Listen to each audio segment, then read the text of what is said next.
kenyataan yang dibuat oleh Yang Berhormat Pengkalan Cepa baru-baru ini yang membandingkan negara Malaysia kepada Palestin.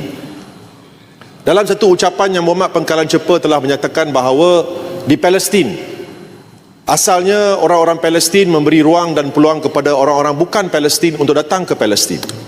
Dan selepas datang ke Palestin, orang-orang di Palestin telah dipinggirkan, di mana keutamaan orang-orang Palestin tidak diberi perhatian. Seolah-olah membandingkan negara kita kepada Palestin. Satu kenyataan yang sungguh tidak bertanggungjawab. Apakah pandangan Yang Berhormat berkenaan perkara ini? Bolehkah ia mencetuskan polemik perkauman setiap kali daripada Parti PAS, setiap kali daripada Perikatan Nasional?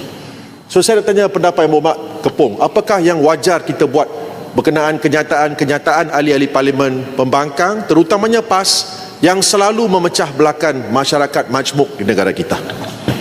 Tan Siang Peter, Tan Siang, betul, saya setuju.